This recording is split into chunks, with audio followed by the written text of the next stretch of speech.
बिस्मिल्लाहिर्रहमानिर्रहीम। अस्सलामु अलैकुम रहमतुल्लाहि व बरकातुहू। मैं हूं जमील अहमद जामी। नाज़रीन, 2025 पाकिस्तान के लिए एक नए दौर का आगाज होगा। हज़रत नेमतुल्लाह शाह वली रहमतुल्लाह अलैह की वो हैरत अंगेज पेशगोइयाँ जो वक्त के पर्दे पर हकीकत का अक्स बनकर सामने आ रही हैं।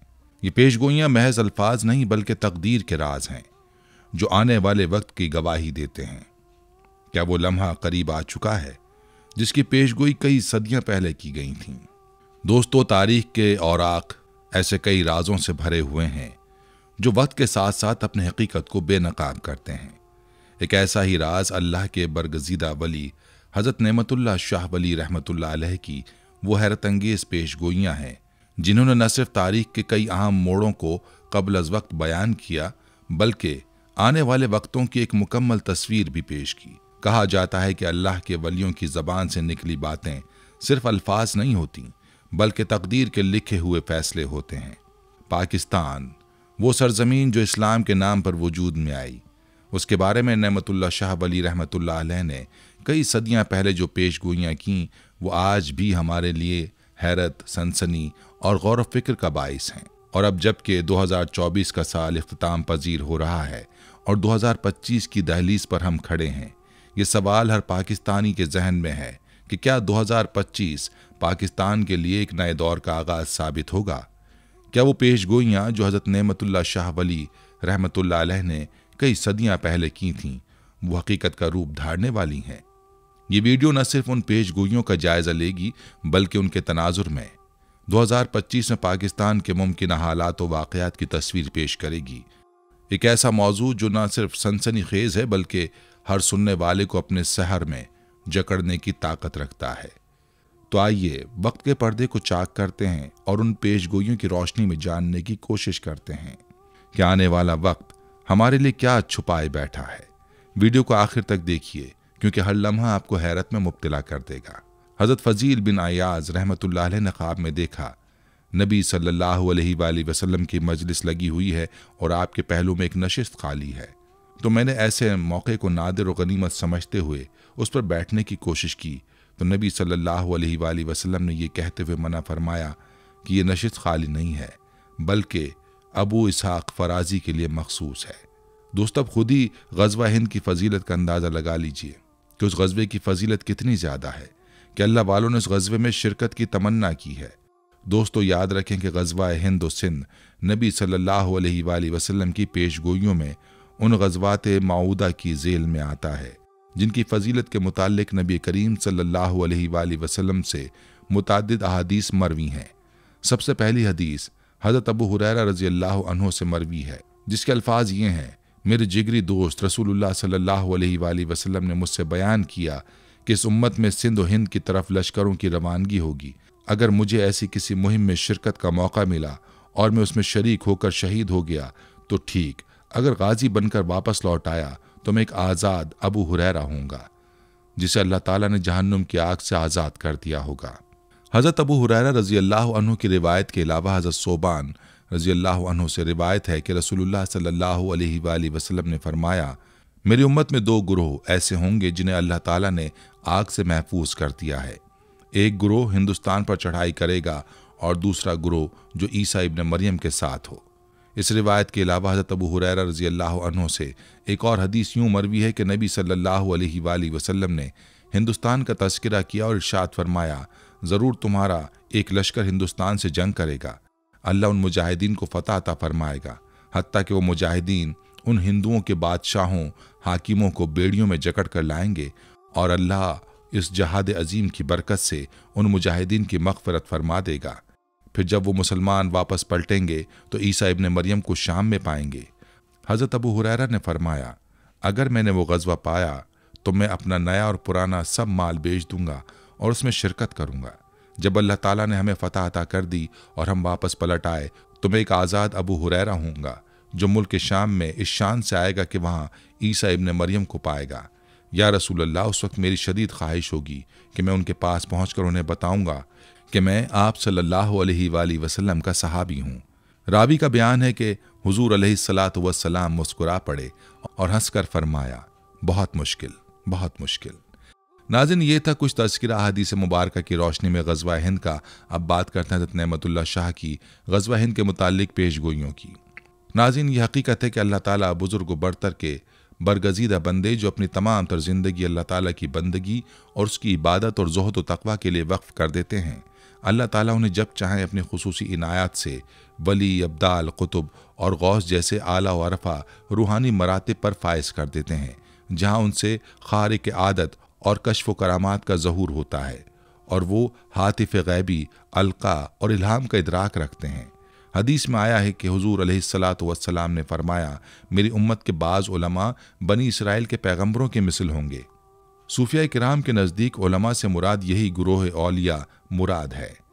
इन्हीं औलिया किराम में आज से करीबन 850 साल कबल एक मशहूर व मारूफ सूफ़ी बाकमाल हज़रत नेमतुल्लाह शाह वली रहमतुल्लाह अलैह गुज़रे हैं, जिनके हज़ारों फ़ारसी अशार पर मुश्तमिल दीवान के अलावा एक कसीदा बहुत मशहूर है, जिसमें उस बरगज़ीदा वली अल्लाह ने आने वाले हवादिस की पेशगोई फ़ारसी अशार की सूरत में की है, जो आज तक हर्फ ब हर्फ सही साबित होती चली आ रही है।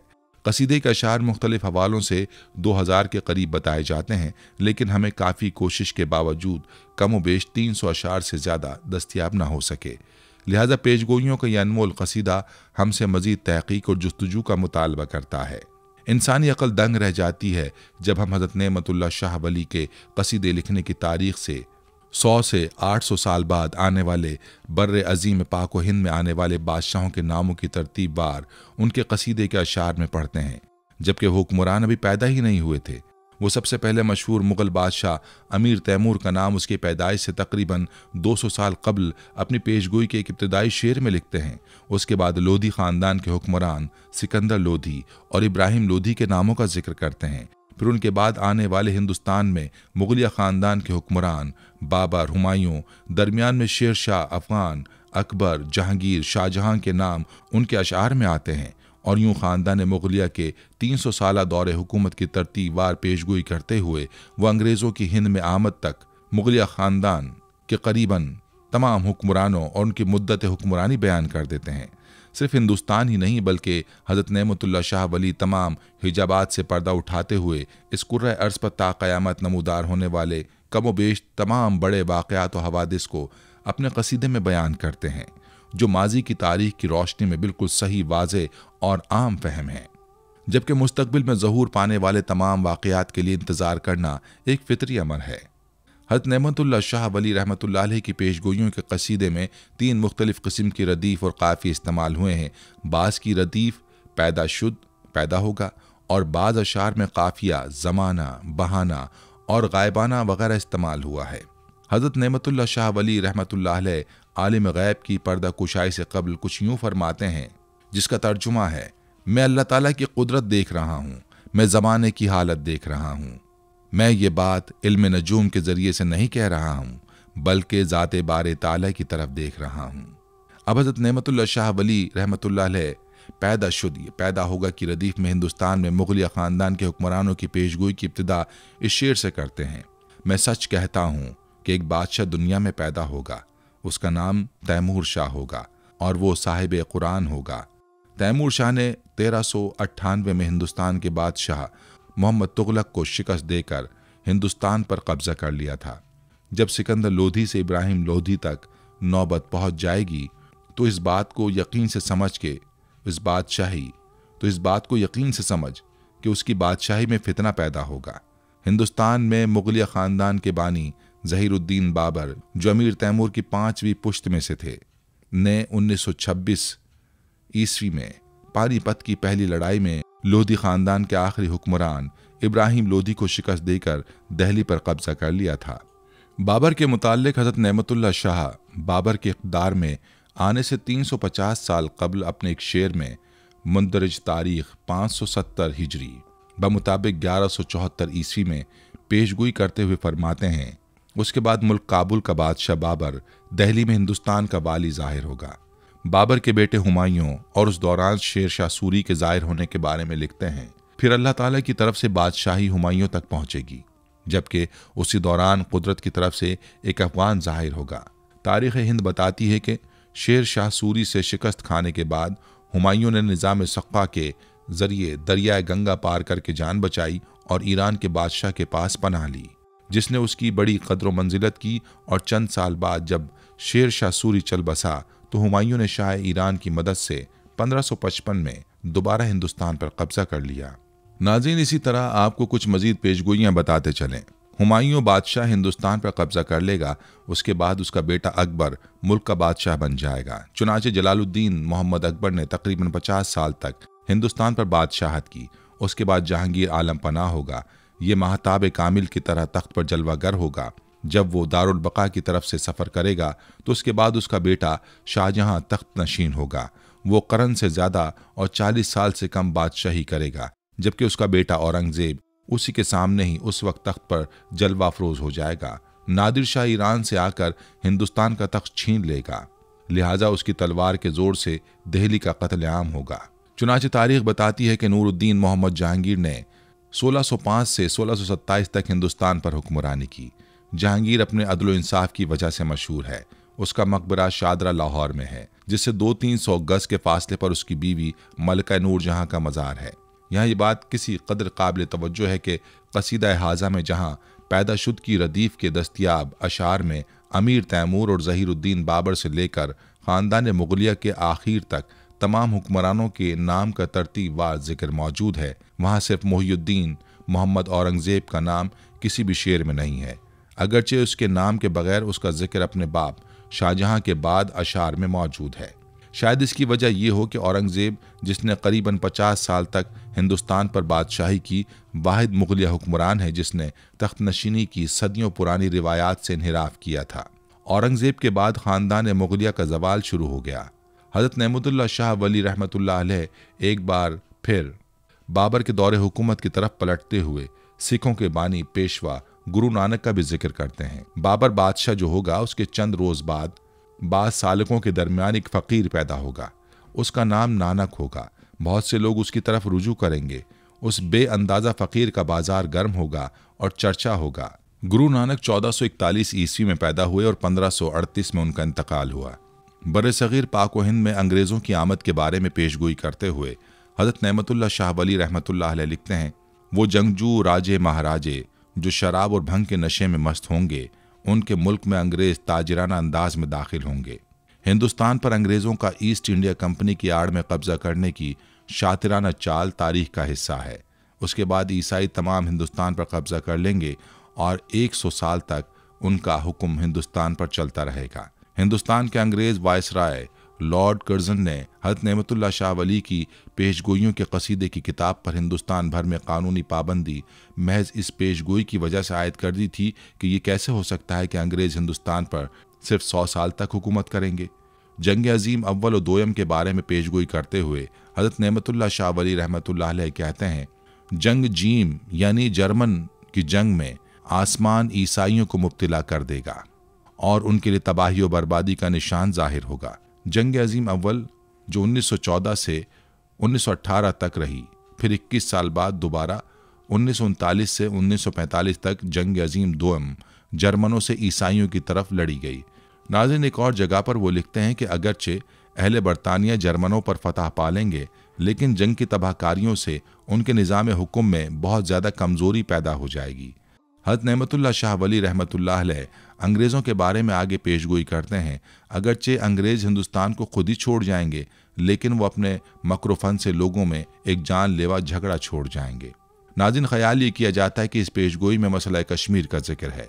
नाज़रीन, क़याम पाकिस्तान का जिक्र उन पेशगोइयों के कसीदे में कुछ इस तरह किया गया है कि जब हिंदुस्तान 2 हिस्सों में तकसीम हो जाएगा, इंसानों का खून बेदरेग जारी होगा, शोरिश व फितना इंसानी सोच से बाईद होगा, मुसलमान अपने असलाफ के इलाके पंजाब, सिंध, सरहद और बलूचिस्तान में पनाह हासिल करेंगे। इस रंज और मईशत के बाद उनकी बख्त आवरी जाहिर होगी। क़याम पाकिस्तान के बाद हज़रत नेमतुल्लाह शाह वली रहमतुल्लाह अलैह पाकिस्तान और हिंदुस्तान के दरमियान होने वाली 1965 की जंग की पेशगोई करते हुए बताते हैं, 17 रोज़ की जंग के बाद अल्लाह ताला के फजलो करम से इस्लाम के गाजी खून रेजी करके और कुर्बानी देकर कामयाब होंगे। इस शेर में अय्याम हफ्दा 17 दिन के अल्फाज कहकर हज़रत नेमतुल्लाह वली रहमतुल्लाह अलैह ने 800 साल कबल 6 सितंबर 1965 की पाक भारत जंग की 17 रोज़ा जंग न एक दिन कम न एक दिन ज़्यादा की बात करके अपनी पेशगोई का लोहा मनवाया है। इसके साथ ही आप रहमहुल्लाह 1971 की जंग के बारे में पेशगोई करते हैं। मशरक़ी पाकिस्तान हीलाकारों के फरेब से तबाह होगा, जबकि मगरबी पाकिस्तान वाले अपने संग दिलाना फेल पर गिरिया जारी करेंगे। आप रहमहुल्लाह की इस पेशगोई के पेश नज़र अहले फ़हम व फिरासत पाकिस्तान के हुक्मरानों और मगरबी पाकिस्तान के बाइख्तियार ब्यूरोक्रेसी की मुतासिबाना, जानिबदाराना और गैर मुनसिफाना पॉलिसियों को मशरिक़ी पाकिस्तान की अलहदगी की बुनियादी वजह करार देते हैं। आप मजीद फरमाते हैं कि वो कीना परवर बनिया इंदिरा गांधी, जिसका नाम गाफ के हर्फ से शुरू होगा, उसके नाम के कुल 6 हरूफ गाफ, अलिफ, नून, दाल, हे ये होंगे। वो अपने मकर व मक्कारी से यकीनी तौर पर फातेह होगी। नाज़रीन, अब हम हज़रत नेमतुल्लाह शाह वली रहमतुल्लाह अलैह की उन पेशगोइयों का जिक्र करते हैं जिनका ताल्लुक पाकिस्तान के मुस्तकबिल से है। उन पेशगोइयों के मुताबिक पाकिस्तान में क्या होने वाला है, ज़रा गौर से सुनिए। नाज़रीन, आप रहमहुल्लाह अपने एक शेर में यूँ पेशगोई फरमाते हैं जिसका तर्जुमा है, मुहर्रम के महीने में मुसलमानों के पास हथियार आ जाएंगे। मुसलमान उस वक्त जारहाना कदम उठाएंगे। तुर्की, अरब, ईरान और मशरिक़ वुस्ता वाले इमदाद के जज्बे से दीवाना वार आएंगे। चित्राल, नांगा पर्वत, चीन के साथ गिलगित का इलाका मिलकर तिब्बत का इलाका मैदान जंग बनेगा। नाज़रीन, आपको बताते चलें कि भारत पूरी तरह पाक के शुमाली इलाका जात के, जिनका नेमतुल्लाह शाह वली ने जिक्र किया है, शदीद फितना और फसाद फैला रहा है। इन इलाकों में अलहदगी पसंद तहरीकों को हवा दी जा रही है और पाकिस्तान के शुमाली और कबायली इलाकों में तहरीक तालिबान के खवारिज की हिमायत भी इसी भारतीय साजिश का नापाक हिस्सा है। आपको मजीद बताते हैं कि तुर्की, चीन और ईरान वाले बाहम यकजा हो जाएंगे। ये सब तमाम हिंदुस्तान को गाजियाना तौर पर फतह करेंगे। ये चूटियों और मकड़ियों की तरह रातों रात गलबा हासिल कर लेंगे। मैं कसम खाता हूँ अल्लाह ताला की कि मुसलमान कौम फातेह होगी। ये वाज़ेह नहीं कि यह मुहर्रम का माह मुक़द्दस किस सन में आएगा, मगर हज़रत नेमतुल्लाह शाह वली के मुताबिक उस मुहर्रमुल हराम के महीने में पाकिस्तान फौजी लिहाज से इंतहाई मजबूत पोजीशन में होगा और दुश्मन के लिए शमशीर बरहना साबित होगा।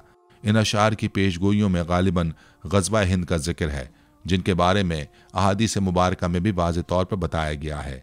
आप रहमहुल्लाह की पेशगोई के मुताबिक मुल्क हिंदी में एक फितना पैदा होगा तो गाजियान इस्लाम ईरानी जहाद लेकर उठ खड़े होंगे।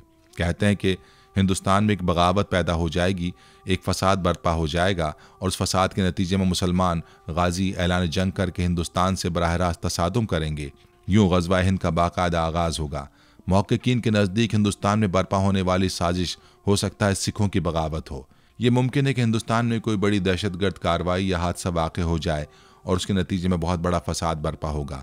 इस हादसे या साजिश के नतीजे में हिंद पाकिस्तान के खिलाफ ऐलान जंग कर देगा और फिर पाकिस्तान से भी पाक फौज और मुजाहिदीन ऐलान जिहाद करते हुए मुकाबले पर आ जाएंगे। इस किस्म की पेशगोई सैमसन कार्टून्स में भी की गई है, जिसका तज़किरा हमने अपनी पिछली वीडियोज़ में किया है। इसमें कोई शुबा नहीं कि भारत के साथ पाकिस्तान की अगली जंग इसी तरह किसी बहाने, साजिश या दहशतगर्दी की बुनियाद पर ही शुरू होगी और मौजूदा हालात को देखते हुए नेमतुल्लाह शाह वली की पेशगोई यकीनी नज़र आ रही है। नाज़रीन, औलिया किराम और सूफिया उज़्ज़ाम जो अल्लाह ताला के बरगज़ीदा बंदे होते हैं, उन पर कब और किस वक्त जलाल और जमाल की कैफियत तारी होती है, कब और कैसे वो हालत वजद में आते हैं और कब मकाशा और मुशाहिदा और इल्हाम या अलक़ा के ज़रिए उन पर गैब के पर्दे खुलते हैं और किस तरह अल्लाह तबारक व तआला उनको मुस्तकबिल में झांकने का आला व अरफा रूहानी मर्तबा अता करते हैं। ऐसे बेशुमार सवालात और बहुत ज़्यादा कुरैत से अल्लाह ताला और उसके रसूल सल्लल्लाहु अलैहि वसल्लम ने इंसान को मना फरमाया है। हज़रत नेमतुल्लाह शाह वली ने अपनी पेशगोइयों के कसीदे में पैदा होगा की रदीफ़ में खुसूसी तौर पर बर्र सग़ीर पाक व हिंद में रूनमा होने वाले गैर मामूली हालात व वाक़यात से पर्दा उठाया है, मगर अब उन्होंने वीराना, जाहिदाना और फातिहाना वगैरह काफ़िए के ज़रिए ज़्यादा वुसअत और वजाहत के साथ बर्र सग़ीर पाक व हिंद और मुल्हिक़ा इलाक़ा जात में पेश आने वाले वाक़यात को ऐसे बेबाकाना तौर पर बयान किया है कि इंसानी अक़ल दंग रह जाती है। हज़रत शाह नेमतुल्लाह वली रहमतुल्लाह अलैह ने कई सदियों कबल ही आज के हालात 100% सेहत के साथ बता दिए थे।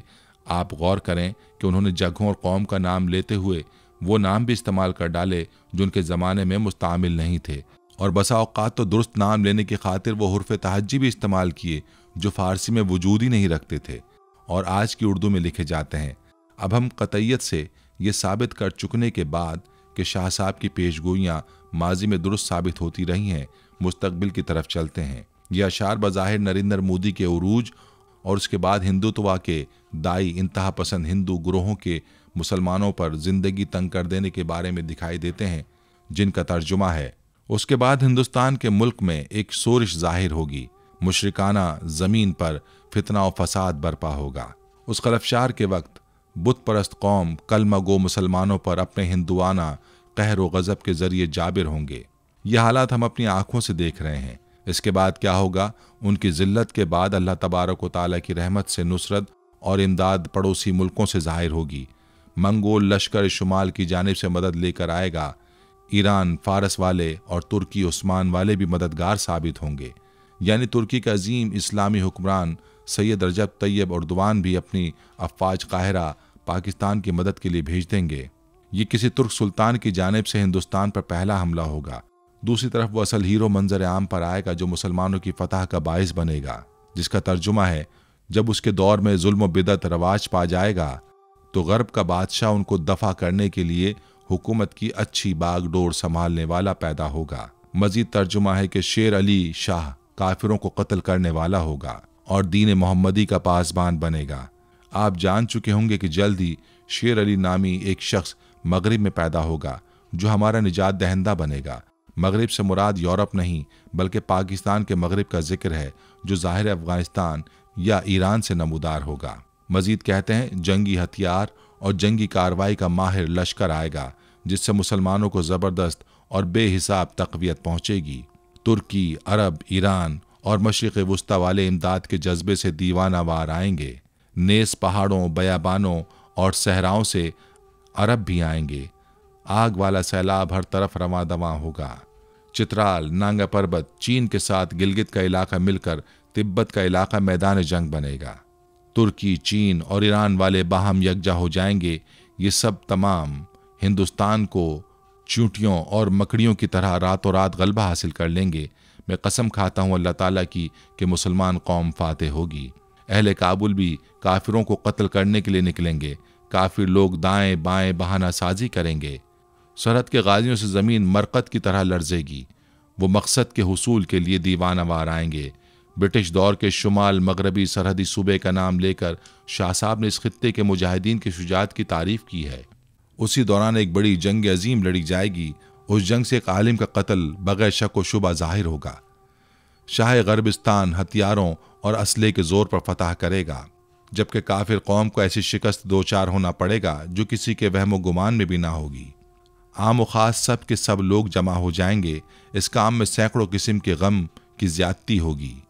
फरीज़ा हज के बाद और ईद उल फितर की नमाज से पहले हाथ से निकले हुए इलाके को हासिल कर लेंगे जो उन्होंने गाज़िबाना तौर पर जब्त किया हुआ था। दरिया अटक, दरिया सिंध काफिरों के खून से 3 मरतबा भरकर जारी होगा। नोट करें कि शाह साहब ने शेर में दरिया सिंध के फारसी नाम रूद हिंद के बजाय रूद अटक का लफ्ज़ इस्तेमाल किया है जो उनकी रूहानी सलाहियत की नाकाबिल तरदीद सबूत है।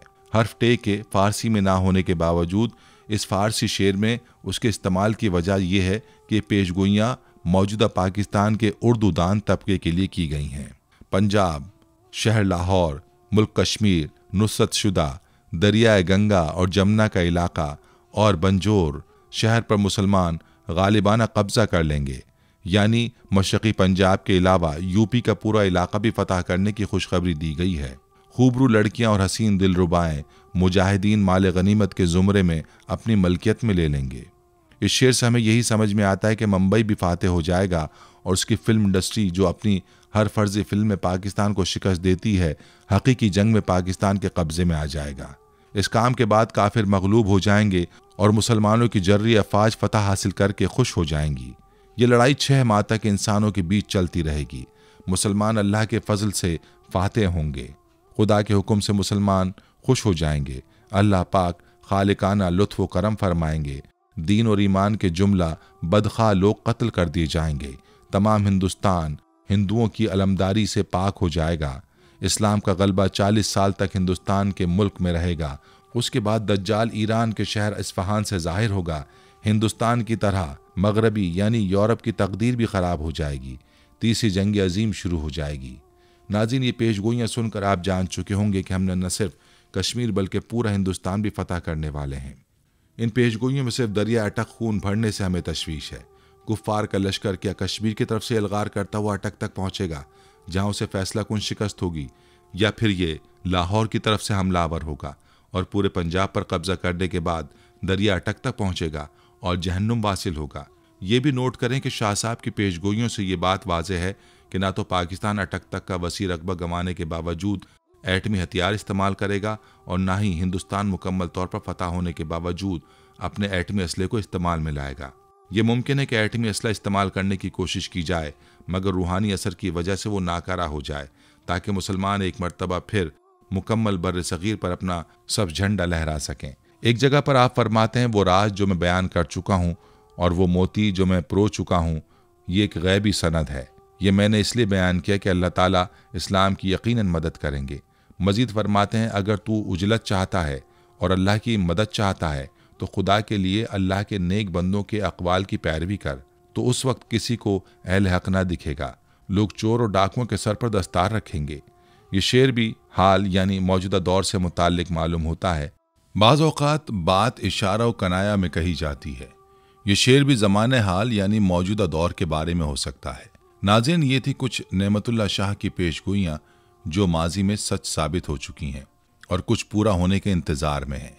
मुख्तसरन ये कहा जा सकता है कि नेमतुल्लाह शाह रहमतुल्लाह अलैह के मुताबिक हिंद में एक ऐसी इस्लामी रियासत कायम होगी जिसका सिपह सलार एक जंगजू और निडर मुसलमान होगा और उसकी क़यादत में मुसलमानों और मुशरिकीन के दरमियान कई बड़ी जंगें होंगी, जिसमें आखिरकार मुसलमानों को तमाम दुनिया पर फतह हासिल होगी और इस्लाम का बोलबाला होगा।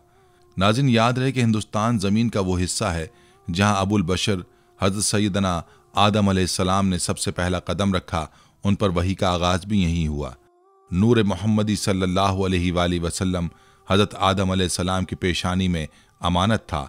इस तरह रसूल खुदा सल्लल्लाहु अलैहि वसल्लम का इब्तिदाई ज़हूर इसी सरज़मीन पर हुआ।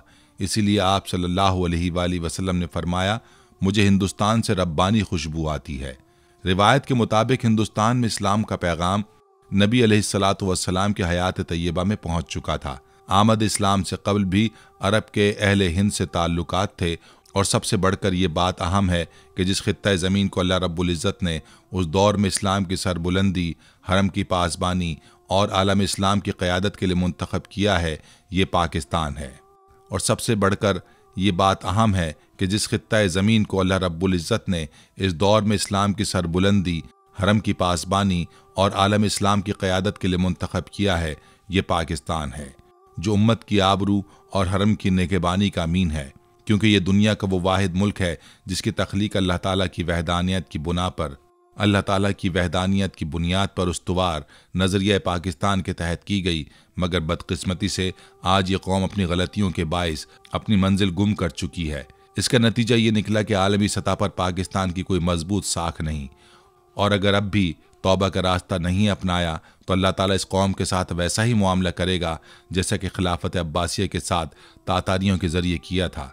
दोस्तों, ये बात याद रखनी चाहिए कि इससे अल्लाह का दीन ख़त्म नहीं हुआ था, बल्कि उस वक्त के मुसलमानों की जगह नए मुसलमानों ने ले ली थी, जो उन्हीं तातारियों में से मुसलमान हुए थे। अल्लाह ताला को अपने दीन के लिए किसी कौम की हाजत नहीं है, मगर मुसलमानों को हमेशा इस्लाम की हाजत रही है और रहेगी। इसीलिए मुसलमानों को चाहिए कि इस्लाम से दूरी ना इख्तियार करें, बल्कि इस्लाम को मजबूती से थामें। अल्लाह की रस्सी को मजबूती से थामने में ही मुसलमानों के लिए खैर है, और इसी में मुसलमानों की दुनिया और आखिरत की इज्जत और वक़ार है।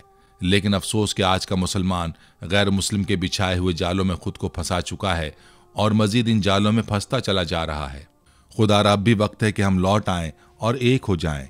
दोस्तों, याद रखें, पाकिस्तान का मारिज़ वजूद में आना महज कोई इत्तफाक नहीं, बल्कि इसके वजूद में आने की वजह हुक्म इलाही और मुस्तकबिल करीब में मुस्लिम उम्मा की सालमियत व बका है। पाकिस्तान जिस पुरफितन दौर में वजूद में आया, वो दौर मुसलमानों की पस्ती और जवाल का दौर था। कुफ़ार और मुशरिकीन इकट्ठे होकर उम्मत रसूल सल्लल्लाहु अलैहि वसल्लम को हर लिहाज से कमज़ोर कर चुके थे। मौत का खौफ और दुनिया से मोहब्बत ने उन्हें जहनी तौर पर मफलूज कर दिया था। कुफ़ार दीन इस्लाम को ख़त्म करने के दर पे था, लेकिन ये सच है कि हक़ व बातिल की जंग में बहरहाल जीत हक़ की ही हो जाती है। यही वजह है कि इसके बावजूद कि जब मुस्लिम उम्मा इंतहाई कमज़ोर हो चुकी थी, तब किसे इल्म था कि इस दौर फितन में इसी उम्मत रसूल सल्लल्लाहु अलैहि वसल्लम में से हिंद के इलाके से अल्लाह एक कौम मुंतखब करेगा जो जिहाद में साबित कदम होगी। काफिरों के लिए इंतहाई सख्त और राह मुस्तकीम पर चलने वाले मुसलमानों के लिए मशल राह होगी। दोस्तों, गालिब गुमान यही है कि हिंद के इलाके पर मुंतखब करदा कौम पाकिस्तान ही की कौम है, जिसको हिंदुओं से अलग करके एक अलग रियासत यानी पाकिस्तान अता किया गया, और इंशाअल्लाह ग़ज़वा हिंद में शमूलियत इसी कौम के मुक़द्दर में आएगी। ग़ज़वा हिंद से मुताल्लिक़ एक मशहूर हदीस हुज़ूर अलैहिस्सलातु वस्सलाम ने मशरिक़ की एक तरफ इशारा करके फरमाया कि जब मेरा दीन पूरी दुनिया में कमज़ोर होगा तो वहाँ से उठेगा। एक और जगह हुज़ूर अलैहिस्सलातु वस्सलाम ने फरमाया कि मुझे मशरिक़ से ठंडी हवाएं आ रही हैं। एक और हदीस में हज़रत सोबान रज़ी अल्लाह अन्हु से रिवायत है कि रसूलुल्लाह सल्लल्लाहु अलैहि वसल्लम ने फरमाया, मेरी उम्मत में दो गुरोह ऐसे होंगे जिन्हें अल्लाह ताला ने आग से महफूज कर दिया है। एक गुरोह हिंदुस्तान पर चढ़ाई करेगा और दूसरा गुरोह जो ईसा इब्न मरियम अलैहिस्सलाम के साथ होगा। प्यारे दोस्तों, आखिर में जो बात थी 2025 के हवाले से हज़रत नेमतुल्लाह शाह वली रहमतुल्लाह अलैह की पेशगोइयाँ महज अल्फाज का मजमुआ नहीं बल्कि तारीख के आईने में झलकते वो हक़ाइक़ हैं जो वक्त गुजरने के साथ साथ अपनी सच्चाई साबित करते चले आ रहे हैं। वो ये कि 2025 का साल एक ऐसा मोड़ साबित हो सकता है जो पाकिस्तान की तकदीर को हमेशा के लिए बदल कर रख दे। पेशगोइयों में इशारा मिलता है कि ये साल पाकिस्तान के लिए आजमाइशों और कामयाबियों का संगम होगा।